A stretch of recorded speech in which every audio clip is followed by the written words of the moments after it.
Okay, so I'm sitting here and thought I would read another chapter of this book. The temperatures went down quite a bit and it's windy out. It was like 10 degrees this morning and its temperature dropped really fast. It's like below 0 now Celsius, and I speak Celsius because I'm Canadian. But yeah, so we know winter's not over yet and something's blowing in, which is probably a snow deal, just by the way it feels. I've always been able to tell when weather's coming just by the change, the wind. Here in Alberta, it's always got windy before, extremely windy before a system comes through. So you know something's coming through when it's really windy. But I wanted to share this chapter here for the mere reason that we are living in a wicked eon, and we're at the last of it. We're in the era of the end, the perilous periods. What protects us? God's protection, which is the panoply or covering of God. And this has to do with Ephesians chapter 6, verses 13 through 17. Now, the title is Enabled to Withstand, as you can see. So let's read this passage here.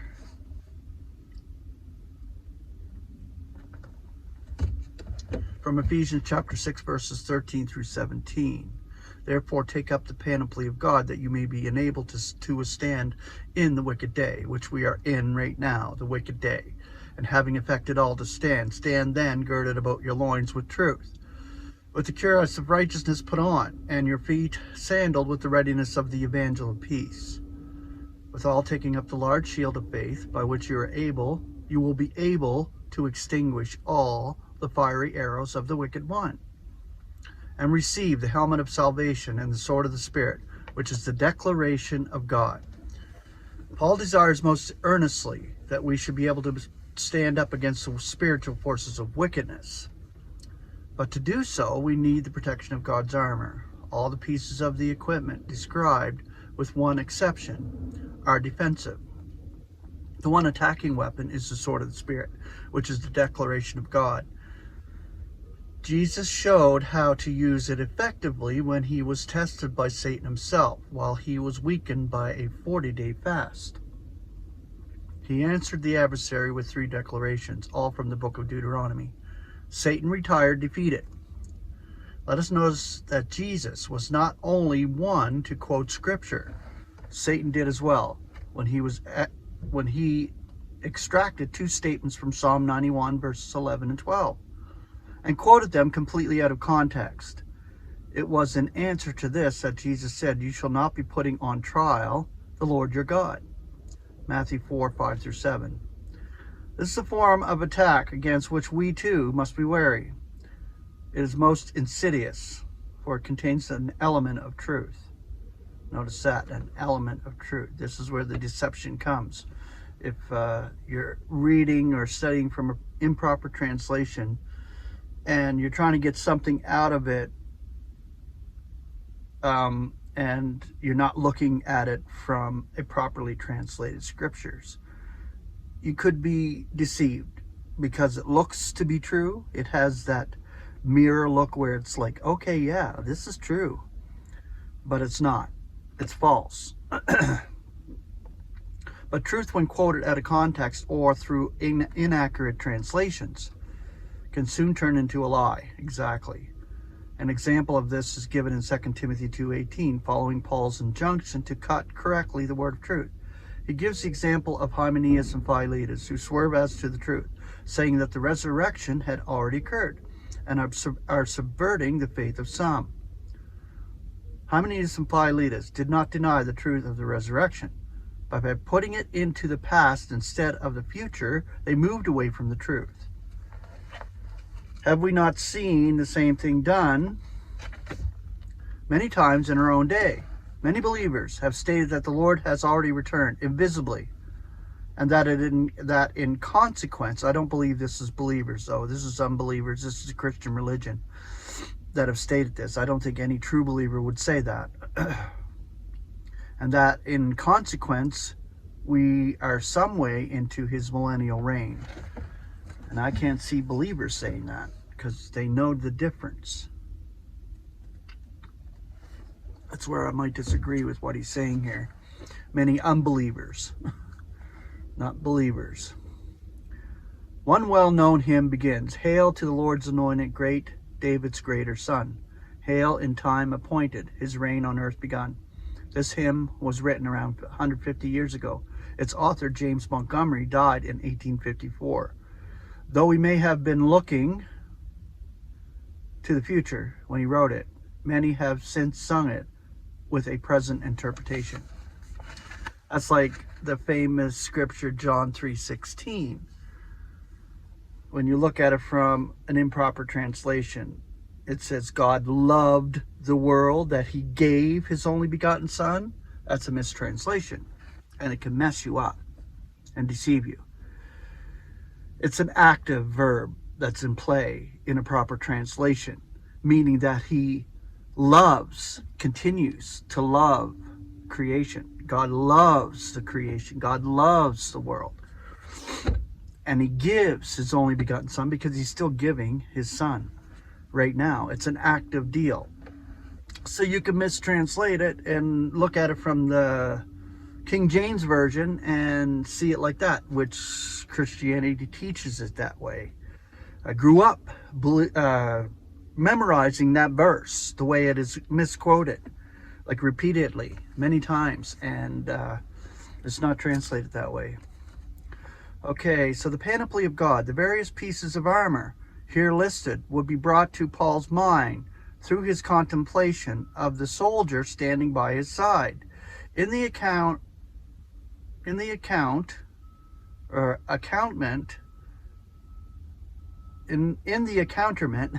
of the latter provided by the Roman authorities for his overall protection, the apostle would see a correspondence with the spiritual armor provided by God for our safety. So this is spiritual armor, the panoply of God.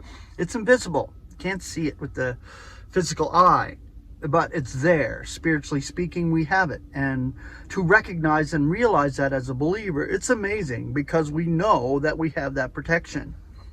This too covers the whole being, back and front, but each part has its own particular significance.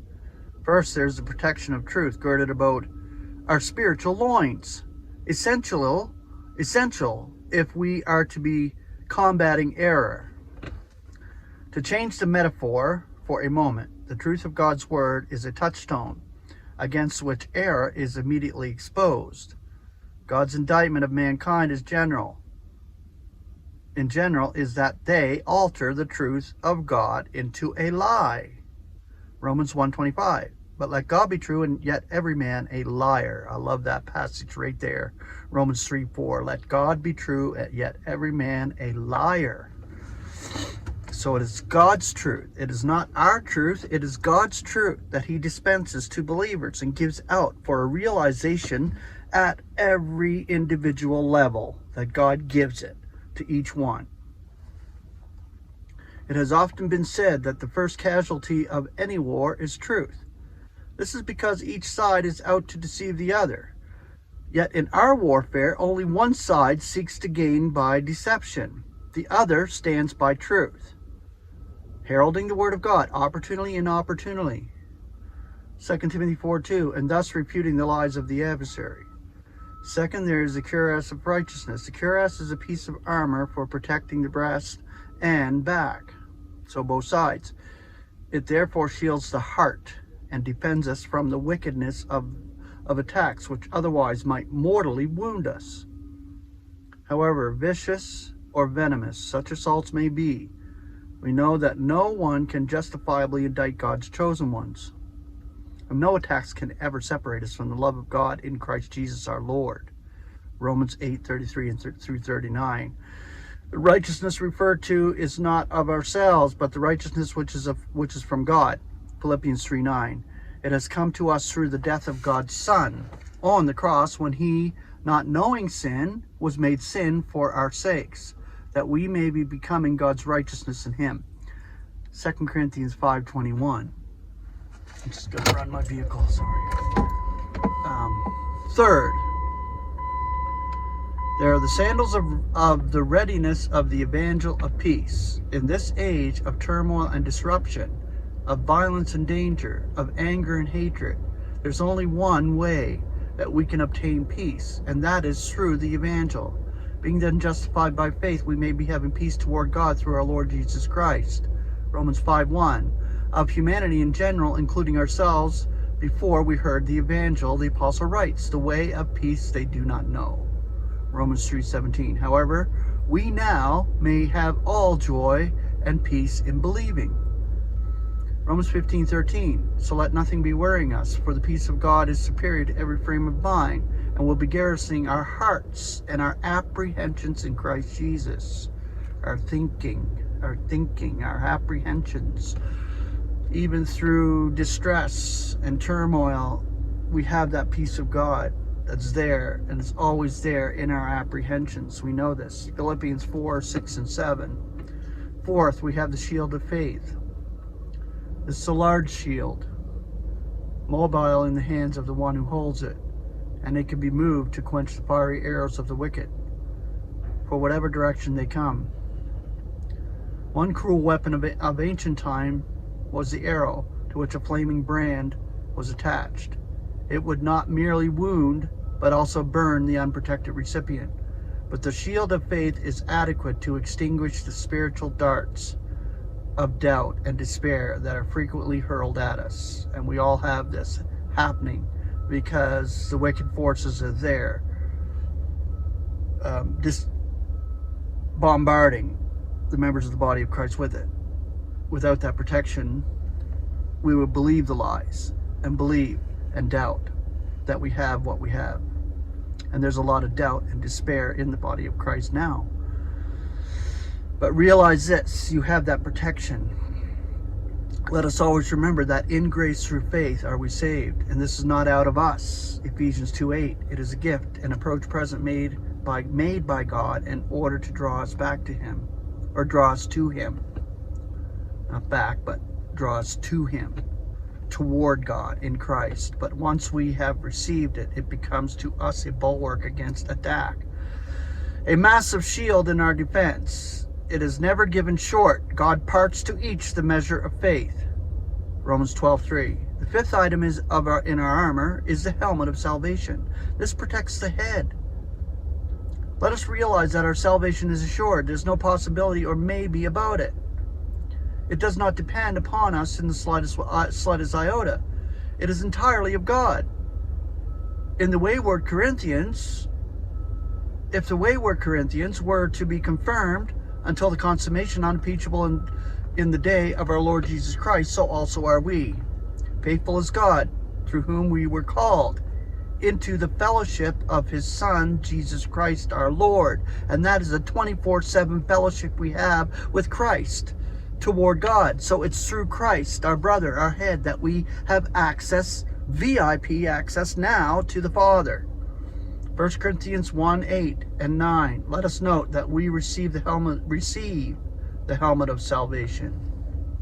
We do not have to work for it. We cannot earn it. We do not even have to put it on. It is put on for us. Salvation was ours from the time we were chosen in Christ before the disruption of the world. So nothing can take it away from us. Nothing can ever take away this glorious truth. However much the adversary may try, he cannot pry the helmet off. That's completely protected. We are given our one offensive weapon, the sword of the Spirit, living, breathing words of God, which we discussed earlier. Yet in this picture we are portrayed as neither advancing nor retreating, but standing firm. 3 times in quick succession the word stand is used in verses 11, 12, and 14. Let us herald the word and stand by it, rejoicing in the Lord always, aware of the forces against us, but not afraid of them. For victory over them has already been won, not by us, but by Him, who is our sovereign Lord and head, Christ Jesus, our brother. Grace and peace.